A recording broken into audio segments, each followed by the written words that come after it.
Assalamualaikum warahmatullahi wabarakatuh. Kita bertemu kembali hari ini di tema 4, sehat itu penting, subtema 3, cara memelihara kesehatan organ peredaran darah manusia.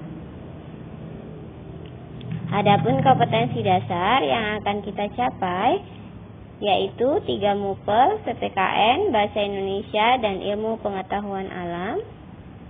Tujuan pembelajaran kita hari ini adalah membedakan pengertian dari hak, kewajiban, dan tanggung jawab. Menentukan 2 akibat yang timbul karena tidak adanya penerapan tanggung jawab di masyarakat dalam bidang kesehatan. Ketiga, menentukan isi pantun yang disajikan secara tertulis. Keempat, melengkapi pantun yang disajikan secara tepat. Kelima, menentukan 3 macam penyakit yang mempengaruhi organ peredaran darah manusia. Yang keenam, menentukan 3 cara memelihara kesehatan organ peredaran darah diri sendiri.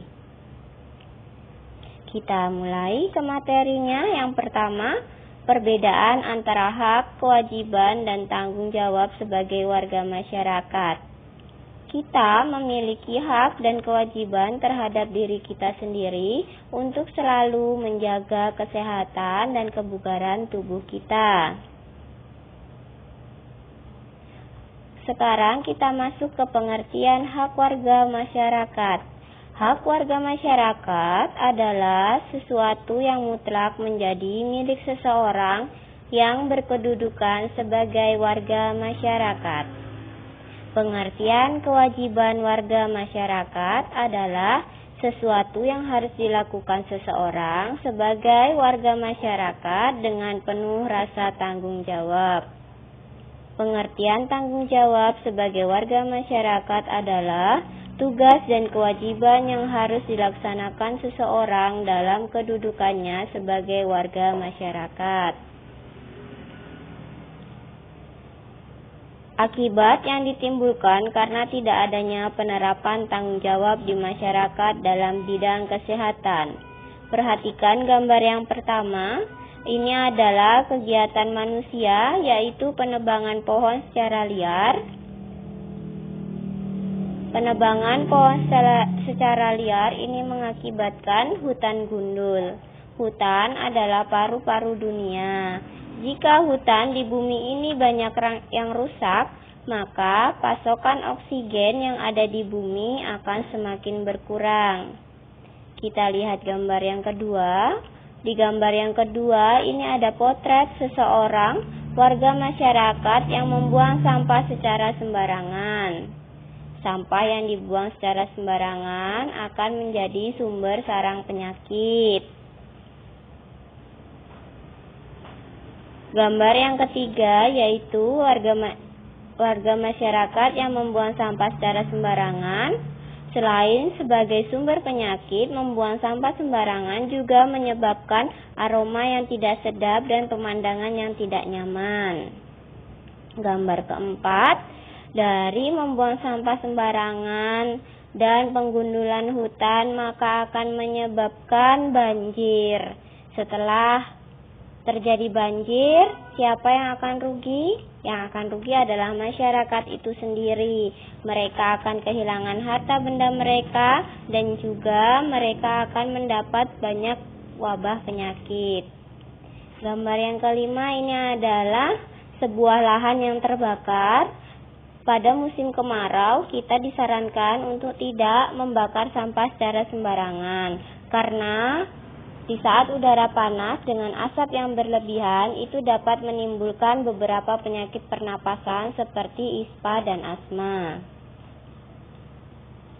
Anak-anak, dari 5 gambar tersebut, kalian amati, tuliskan di buku kalian penyakit yang dapat ditimbulkan dan akibat yang timbul dari tidak adanya penerapan tanggung jawab di masyarakat dalam bidang kesehatan.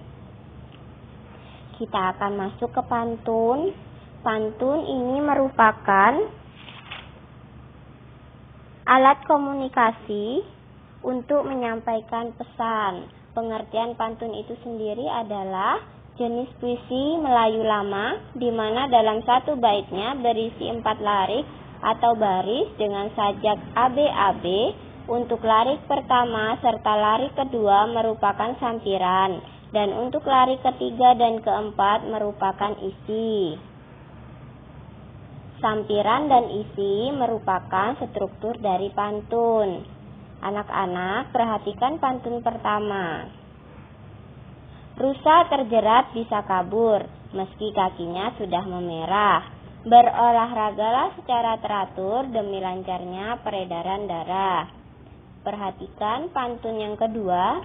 Ke pasar membeli cat rumah, sebentar lagi mau lebaran.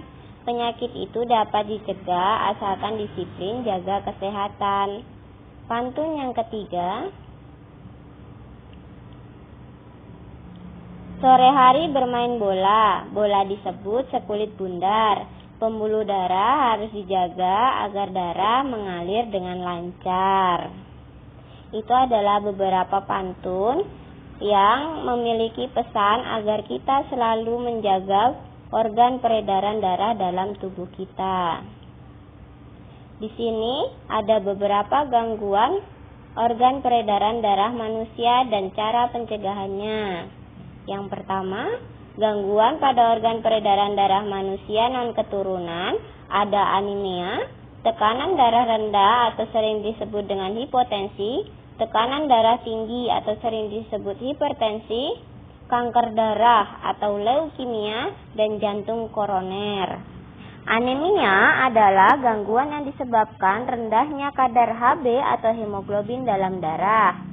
Hipotensi adalah gangguan yang disebabkan terjadinya penurunan tekanan darah. Hipertensi ini disebabkan karena naiknya tekanan darah. Sedangkan kanker darah atau leukemia disebabkan karena sel darah putih yang memperbanyak diri tanpa terkendali dan mengakibatkan sel darah putih memakan sel darah merah. Kemudian jantung koroner adalah gangguan jantung yang disebabkan oleh penumpukan lemak darah atau kolesterol pada arteri koronaria. Kemudian ada gangguan pada organ peredaran darah karena faktor keturunan. Ada hemofilia, ini adalah kelainan sehingga menyebabkan darah sulit membeku saat terluka. Kemudian ada talasemia, adalah sel darah merah tidak beraturan sehingga daya ikat sel darah merah terhadap oksigen dan karbon dioksida menjadi berkurang. Kemudian cara mencegahnya dengan melakukan pola hidup sehat, diantaranya makan makanan yang bergizi, olahraga yang teratur, tidur dan istirahat yang cukup. Terima kasih anak-anak sudah mendengarkan materi yang Ibu sampaikan hari ini. Ibu harapkan setelah mendengarkan, memperhatikan, dan membaca materi yang Ibu berikan, kalian dapat menjawab pertanyaan yang nanti akan Ibu berikan. Assalamualaikum warahmatullahi wabarakatuh.